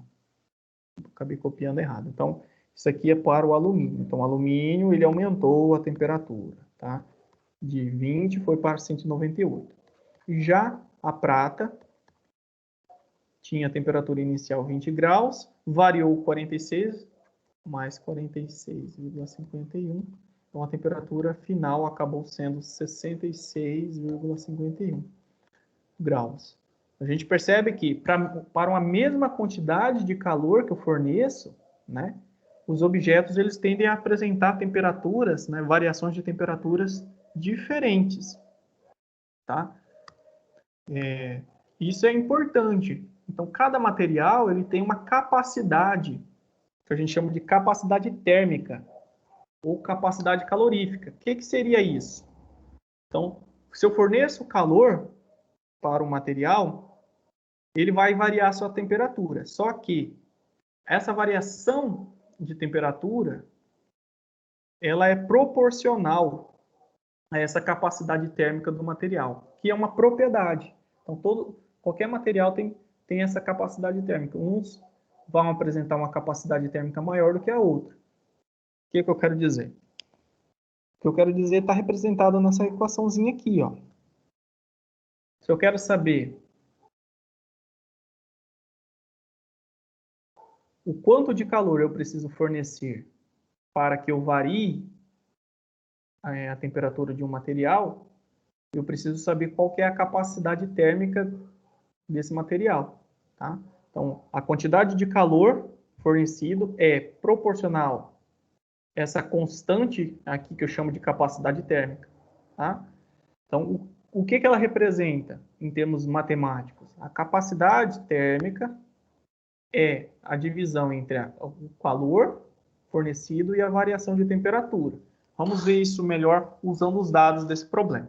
Então, eu já trouxe um recorte que aí facilita. Então, a prata, ela estava a 20 graus, foi fornecido calor para ela, né?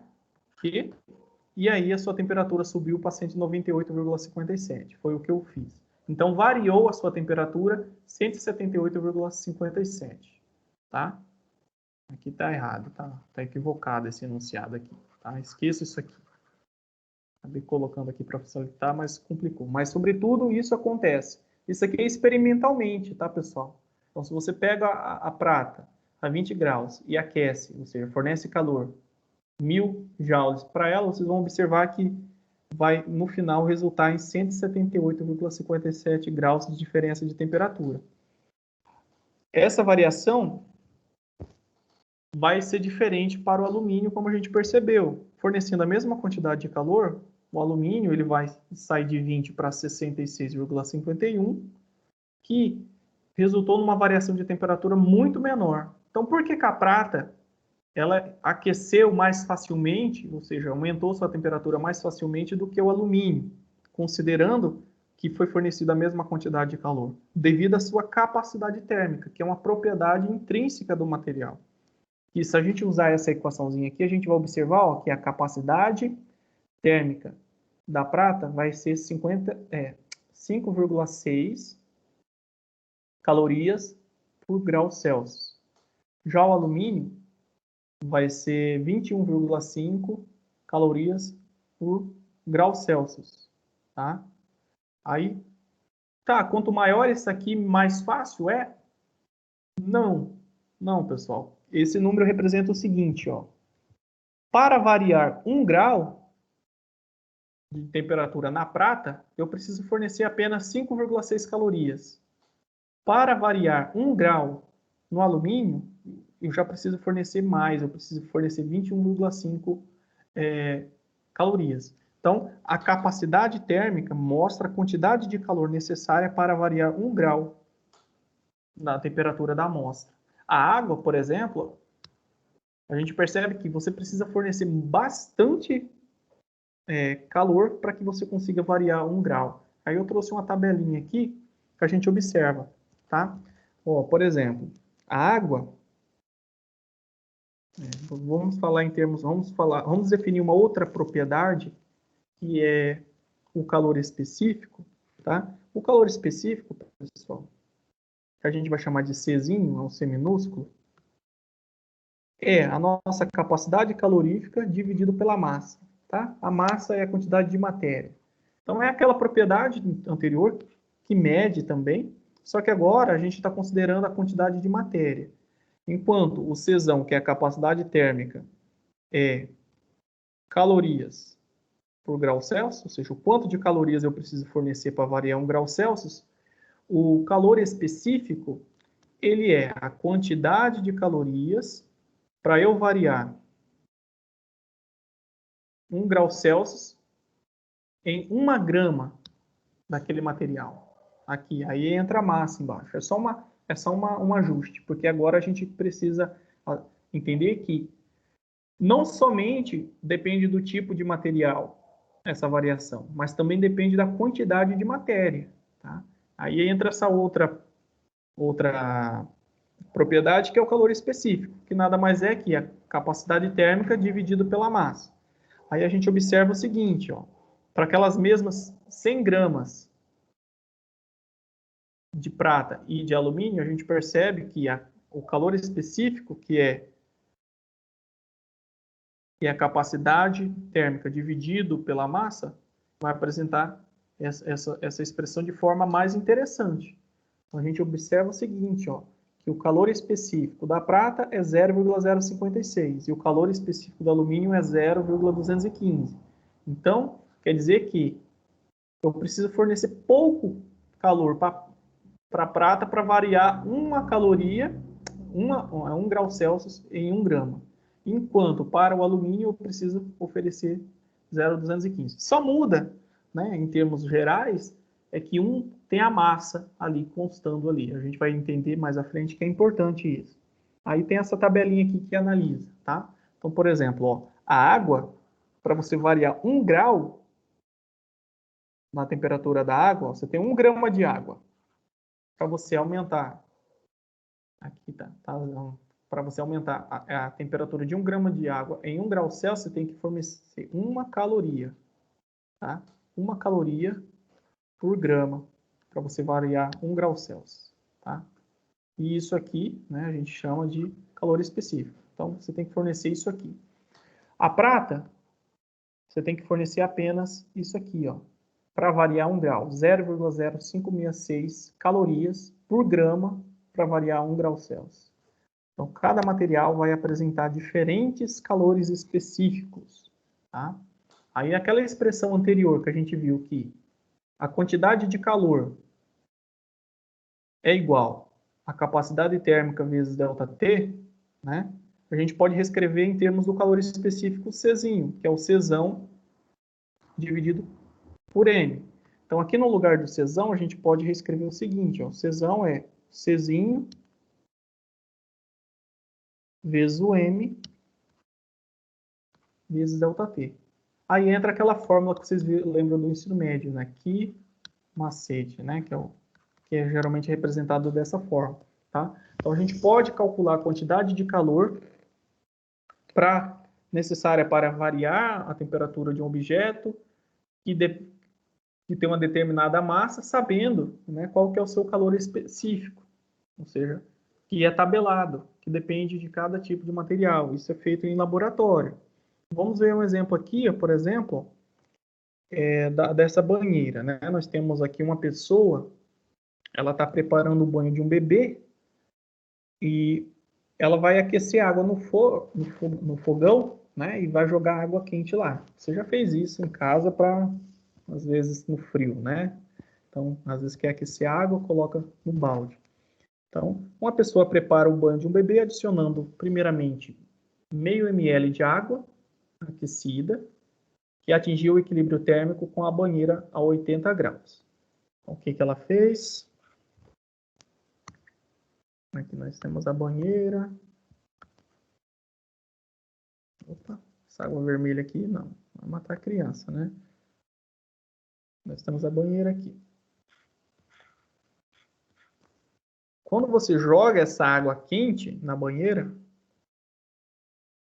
né, você está jogando uma água que está aquecida, então essa água aquecida vai se misturar com a água mais fria da banheira e vai entrar em equilíbrio térmico. Então a banheira com a água, né, no caso a água da banheira vai chegar a 80 graus Celsius. Então meio ml de água aquecida entrou em equilíbrio térmico com a banheira, fazendo com que o fluido aqui dentro chegue a 80 graus. Mas se vai dar um banho numa criança a 80 graus, né, você vai matar a criança. O que ela quer é obter a água a 40 graus, tá? Então, quer vir dessa situação, vir para essa, e a água aqui tem que estar a 40 graus. 40 graus. Tá. O que eu faço, né? Então, ela vai pegar uma quantidade de água da torneira, que está a 20 graus, e vai despejar aqui dentro, tá? Água da torneira. Só que aí ele quer saber o quanto de água, ou seja, qual que é a quantidade de água. Quanto de água eu preciso colocar a 20 graus para vir dessa situação de 80 graus para 40? Aí a gente precisa fazer os cálculos, tá? Então, o problema ele nos dá o calor específico da água, que a gente já viu que é tabelado, né? É 1 caloria por grama por grau Celsius. E a banheira, ela tem uma capacidade térmica de 60 calorias por grau Celsius, então a gente precisa considerar também que o material da banheira, ele vai receber esse calor, essa energia, e ele pede para a gente desprezar as perdas para o ambiente, né?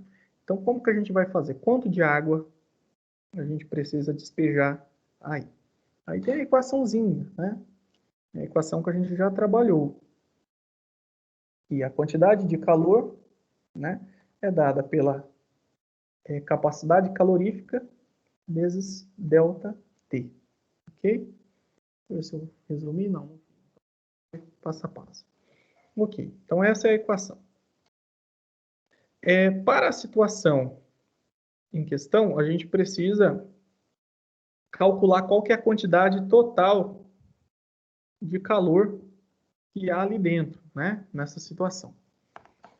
Vou só apagar essa expressão e colocar a equação aqui da seguinte forma. Como a energia se conserva, então, se você cede uma quantidade de calor, então a quantidade de calor cedido para a banheira, ou seja, ou a quantidade de calor cedido pela água, mais a quantidade de calor que foi recebido pela água que está na banheira, tem que ser igual a zero, né? Então, quais são os calores que existem aqui? Então, primeiro, a gente tem a quantidade de calor da água quente. Nós temos a quantidade de calor que a banheira possui, né? Ou recebeu, ou mandou para o fluido. E nós temos também a quantidade de calor da água fria. Então, se a gente somar no final, né, tudo isso tem que ser zero. Tá? A quantidade de calor recebido mais de cedido tem que ser igual a zero, pelo princípio da conservação. Então, no final, para a gente conseguir encontrar a quantidade de água, a gente tem que somar todas essas quantidades de calor envolvidas aí. Aí basta usar a equação que eu tinha anotado aqui, né? Que é a quantidade de calor é capacidade térmica vezes ΔT, ou calor específico vezes a massa vezes ΔT. Aí vai depender dos dados que você possui no problema, tá? Então vamos lá. Então vamos calcular primeiro da água, né? Qual que é a quantidade de calor fornecida pela pela água quente. Aqui eu acabei esquecendo de colocar aqui, da água quente. Aí nós temos a expressãozinha. Vamos usar essa aqui, ó, água quente. Foi adicionado meio ml. Meio ml de água é o volume, tá? Volume. A gente precisa da massa para usar essa expressão. Basta saber que 1 quilograma de água equivale a 1 litro, tá? É igual a 1 litro de água, devido à densidade da água. A densidade é 1 quilograma por litro, tá? Então, no caso aqui, ó, meio ml equivale a meio quilograma. Aí a gente insere nessa expressãozinha aqui. Então, bora lá. Vou usar essa expressão, tá? Aqui, macete. Então, vou começar substituindo aqui pelos dados que eu tenho. Ó, eu tenho 1 grama por grau Celsius, que é o meu Czinho. A massa de água é meio quilo ou 500 gramas. O ΔT é quanto que eu quero variar, né? Eu quero ir lá para 40 graus. Então, a temperatura final 40 graus, menos a temperatura inicial, que é 80. Tá? 80 graus. Isso aqui é a quantidade de calor, né, da água quente. Aí vamos para a situação 2, da banheira, né? A banheira, quais são os dados que foi fornecido da banheira? Banheira com capacidade térmica, não forneceu o calor específico. Então, a gente vai usar essa aqui, ó, a capacidade térmica, que é caloria por grama. Tá? Aí a gente usa essa primeira fórmula. Então, nós temos 60 caloria por grama vezes ΔT. Aí o ΔT se mantém o mesmo, 40 graus menos 80. Aí a água fria. A água fria é o que a gente precisa saber o quanto que a gente tem que adicionar. Então, o nosso Mzinho vai ser a nossa incógnita. Então, vai ficar M vezes o calor específico da água, que é o mesmo, continua sendo 1, tá? Vezes o ΔT. O ΔT se mantém o mesmo. A gente vai de 80 para 40. Temperatura final menos a inicial, tá? Então, se a gente soma tudo isso, tem que ser igual a 0, tá? Resultando aqui dessas contas, ó, essa primeira parte aqui vai dar o calor cedido, né? Vai ser 20.000. Vai dar negativo, vai dar menos 20.000 calorias. Aqui está relacionado à banheira, vai nos dar menos 2.400. E no caso final, né, resolvendo essa continha, a gente vai chegar a 20 M. Tá? Aqui vai ser 40 menos 80, vai dar positivo, né? Vai dar negativo, vai ser menos 20 M. O que foi feito aqui, né? Deixa eu ver minhas anotações para não confundir vocês. Aqui vai dar negativo, aqui vai dar menos 20, aqui vai dar menos 20. Menos 20 vezes 500, vamos ver certinho, 40 menos 80 vai dar 40, perdão, 40 menos 80 vai dar menos 40, menos 40 vezes 500 vai dar 20.000. Aqui vai dar menos 40 de novo, menos 40 vezes 60, menos 2.400. Aqui vai dar menos 40. Tá. Calma aí, calma aí.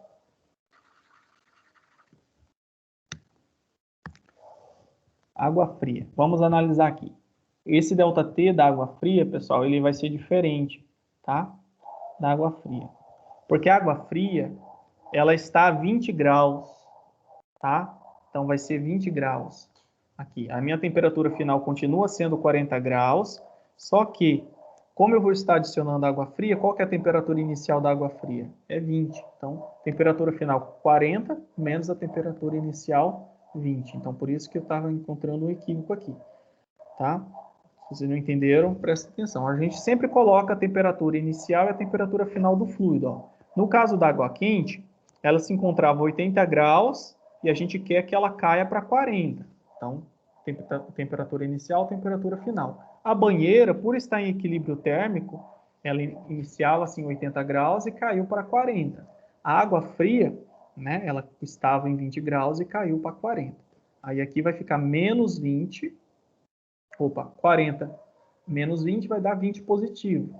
Aí, portanto, aqui ficou 20, né? 20 vezes 1, 20. Vezes M, 20M. Tudo isso é igual a zero. Fazendo a continha, vai resultar aí no valor de M igual a 1.120 gramas, tá? Basta subtrair 20.000 menos 20.000 menos 2.400, vai dar 22.400.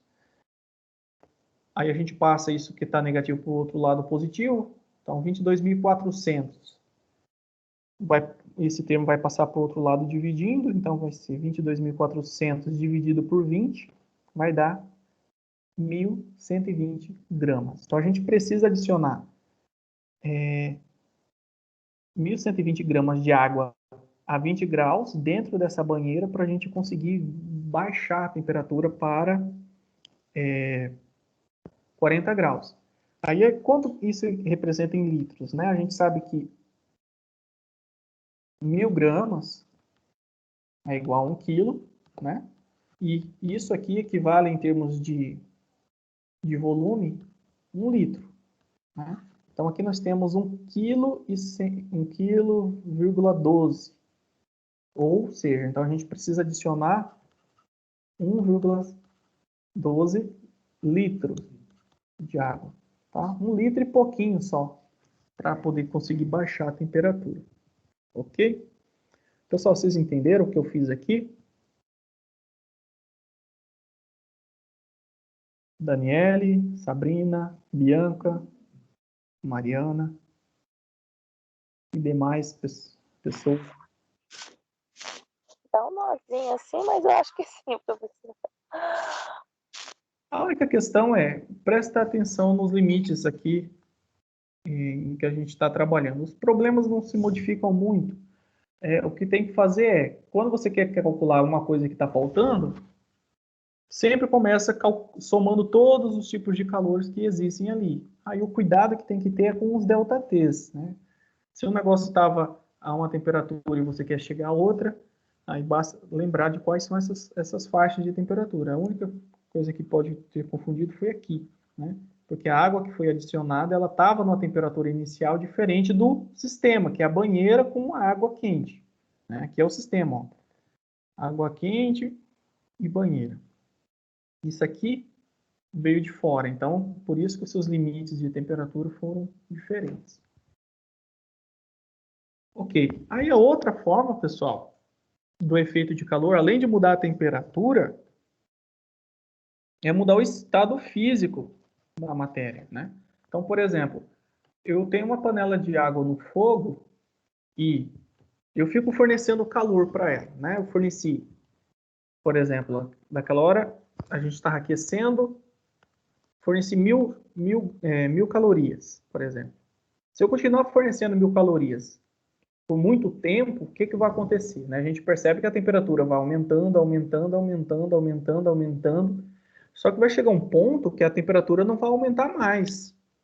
O que a gente vai perceber? A gente vai perceber que a água, ela não vai ser mais água, vai virar vapor, vai embora, tá?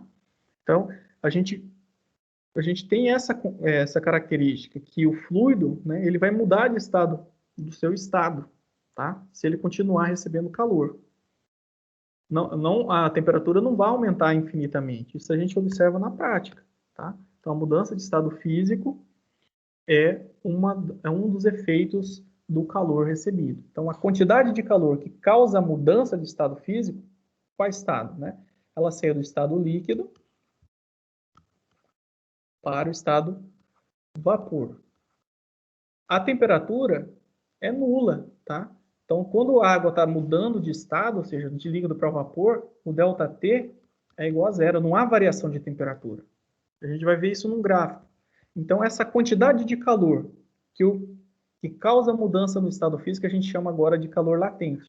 Enquanto muda a temperatura, a gente deu o nome de calor sensível, o calor latente, ele muda o estado físico. E a temperatura, ou seja, não há variação de temperatura. durante esse processo, tá? E é interessante que essas mudanças de estado físicos, elas acontecem a temperaturas específicas. Então, a água, né, quando a gente está fornecendo calor, então, por exemplo, né, nós estamos a pressão atmosférica, ou seja, nós estamos a nível do mar, a 1 atm, para que a gente saia do líquido para o estado gasoso, ou seja, para vaporizar a água, a gente precisa aquecer, né, fornecer energia para que ela chegue a 100 graus Celsius. Então, ela muda de estado físico quando ela está a 100 graus Celsius. Então, alguns materiais eles apresentam diferentes temperaturas, ou seja, temperaturas específicas para que mude o seu estado físico. No caso da água, 100 graus. Aqui é um exemplo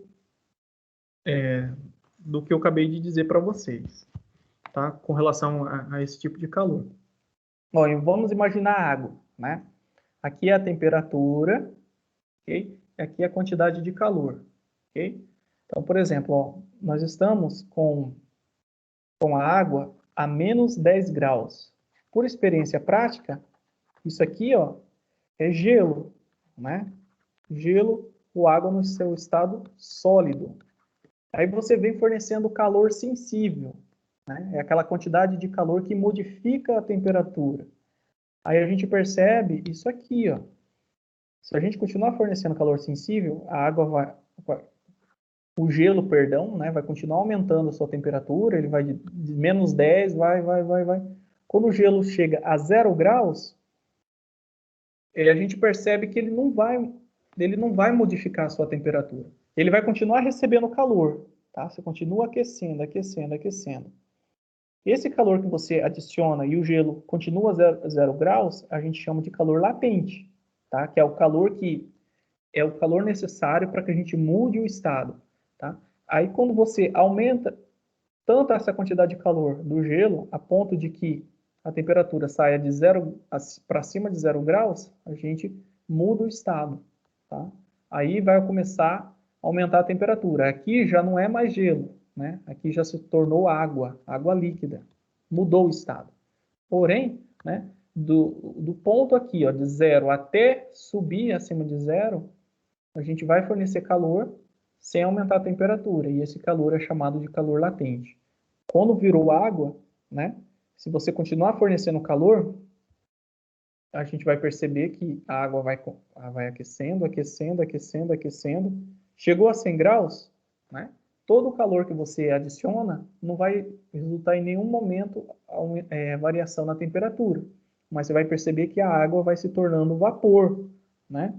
E isso a gente chama de calor latente também, só que de vaporização. Quando tudo virou vapor, né? Aí aquele vapor ele começa a mudar a sua temperatura, tá? Se você continuar fornecendo calor, e esse aí é o nosso calor sensível, tá?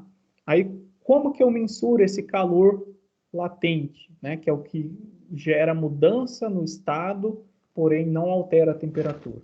Aí nós representamos ele, né, como calor latente, L, de mudança de fase. Ele tem a mesma unidade de calor sensível, tá, pessoal? Ele tem a mesma unidade, porém, ele é o responsável pela mudança de temperatura. É grama, caloria por grama, tá? Caloria por grama. Aí o calor latente. Se a gente pegar e multiplicar pela massa, a gente tem a quantidade de calor total ali, tá? Cadê o ΔT aqui? Não tem um ΔT, né? No calor sensível, a gente usa, né, quando a gente está analisando a diferença de temperatura, M vezes C vezes ΔT, né? Para o calor latente, como não há mudança de temperatura, esse termo vai embora, tá? Só fica essa parcela aqui, ó. Então, a massa vezes o calor latente de mudança de fase, a gente tem a quantidade de calor fornecida ou retirada do material para mudança de fase. Vamos olhar uma tabela que vai mostrar isso, ó. Ó, a temperatura de fusão da água, ou seja, dela sair do líquido para se tornar gelo, ou de sair de gelo para se tornar líquido, a temperatura de fusão é 0 graus. Quanto de calor eu preciso retirar ou colocar? para mudança de fase. 80 calorias por grama. Aí para líquido virar gás, né, que a gente chama de ebulição, a gente tem que atingir a temperatura de 100 graus. Quanto de calor eu preciso fornecer por grama, né? 540. E isso aqui acontece para vários tipos, né, para todos os materiais. Tá? Aqui só temos alguns. E assim segue, tá bom? Vamos fazer um exercício para consolidar isso aqui e a gente encerra para não ficar muito longo. Então, qual é a quantidade de calor necessária para levar uma porção de água de 500 gramas de menos 8 para 30? Então, eu trouxe aquele gráfico anterior recortado. Então, a água ela está a menos 8 graus e eu tenho que levar ela a 30 graus. Quanto de calor eu preciso fornecer, né? Então, isso vai acontecer em 3 etapas. Eu vou fornecer uma quantidade de calor que a gente chama de calor sensível, né? Para elevar a temperatura de menos 8 até 0. Aí eu vou fornecer calor latente, que vai mudar o estado, ou seja, vai vir de gelo para virar água. E depois que virou água, eu vou fornecer calor para sair de 0 graus e ir para 30. Então, são 3 etapas aí. Então, a gente vai usar a gente vai ter que calcular em 3 etapas o problema. Então, vamos começar. Vamos começar aqui. Quanto de calor eu preciso ser de menos 8, ou seja, para virar, né, para chegar o gelo a 0 graus. O problema, ele acabou não fornecendo aqui, né? Mas, por exemplo, o calor específico do gelo, calor sensível, perdão, aqui, não foi fornecido, tá? O calor sensível do gelo é de meio calorias por grama-grau Celsius. Isso aqui, pessoal, eu forneceria num problema se fosse para vocês, tá? Então, o calor sensível do gelo é esse. O calor latente de fusão, aqui nesse caso, o nosso L, ele é 80, tá? 80 caloria por grama, que é o da água, né? A gente já viu. E o sensível aqui da água, ou seja, que vai aumentar a temperatura da água, a gente já viu que é 1 grama, eu coloco primeiro a massa, 1 caloria por grama, né? Grau Celsius. Por grama, grau Celsius. Então, dependendo do estado, a gente vai ter diferentes calores sensíveis. Ó. Para o estado sólido da água, o seu calor sensível é metade do estado líquido. Quando a gente está mudando de fase, ou seja, do líquido, do sólido para o líquido, a gente usa o calor latente aqui. Então, vamos começar aqui. Calculando as diferentes quantidades de calor. A gente vai ter Q1, Q2 e Q3. Então, o calor Q1 vai ser calor sensível, né? Então, a gente vai colocar a fórmula do Q-macete, né? Então, Q1, a gente tem meio quilo, né? Meio quilo de gelo. Continua sendo a mesma quantidade de massa. Então, 500 gramas. Seu calor sensível é meio. E o ΔT, qual que é a variação? Então, a gente vai de menos 8 para 0. Então, a temperatura final é 0 e a inicial é menos 8. Isso aqui vai resultar em 2.000 calorias. Então, eu tenho que fornecer 2.000 calorias para vir de menos 8 para 0. O Q2 é para ser de 0 aqui, né? Para a gente fundir esse gelo, ou seja, para converter ele em água, né? A gente vai fundir o gelo. Aí a gente vai usar a fórmula do ml, né? Calor latente. Aí o nosso Q2 aqui vai ser, a massa continua sendo 500 e o calor latente é 80. Portanto, para fundir esse gelo, a gente tem que fornecer 40.000 calorias. Bastante energia, né? Para mudar o estado. E o Q3, agora que a gente tem água, né? A gente precisa esquentar ela a 30 graus. Aí a gente vem para a fórmula anterior. Continuamos com os 500 gramas. Aí o nosso calor sensível é 1. O ΔT agora é de 0 a 30, então a temperatura final vem primeiro, 30 graus, menos a temperatura inicial, que é 0. Resolvendo essa continha, vai ser 500, né, vezes 30. Então, vai ser 15.000 calorias. Então, essas são as quantidades de energia. Então, temos essa e temos essa. Ele quer a quantidade total, então a gente precisa somar. Então, a Q total é Q1 mais Q2 mais Q3. Se a gente soma isso aí, ó, 2.000 mais 40.000 mais 15.000, tem que fornecer 57.000 calorias. Para sair do gelo de -8 para ir para a água líquida a 30 graus. Tá? Se a gente fosse, por exemplo, pegar o cobre, que está, um cobre de 500 gramas, né, que está nessa temperatura, para chegar a 30 graus, a gente vai perceber que o cobre ele não vira líquido, né, nessa faixa aí, de 30 graus. Tá? Então, a gente só vai trabalhar com uma equação, a gente só vai trabalhar com essa, porque não vai ter calor latente, vai ser só calor sensível, é como se fosse isso aqui para o cobre, né? O cobre ele está a -8, ele vem para 30, ó, o cobre, -8, ele vem para 30 graus. A gente só tem que fornecer calor sensível, que é relativo ao aumento de temperatura. Tá? Não há mudança de estado, aí que macete. A massa é 500. O calor sensível do cobre, eu tenho anotado aqui, é 0,0923. A diferença de temperatura é 30 menos 8. A gente vai fornecer, nesse caso,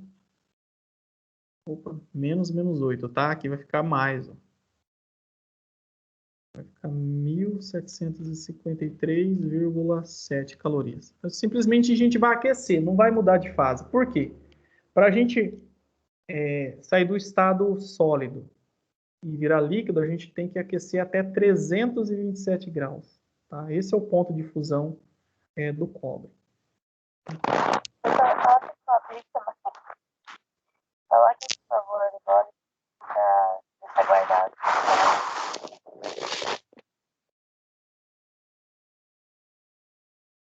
Vou desabilitar o microfone aqui. Então é isso, pessoal. Esses exercícios, eles demonstram que diferentes materiais, né, vão apresentar diferentes comportamentos, ou seja, o calor vai apresentar diferentes efeitos para materiais diferentes, ou seja, naquela faixa de temperatura. Então, a água vai se comportar diferente em relação ao cobre em geral, tá? Bom, era isso que eu tinha para trazer para vocês hoje. Aí, na semana que vem, a gente vai fazer bastante exercício para praticar, tá, pessoal? Tem alguma dúvida? Tá tudo certo?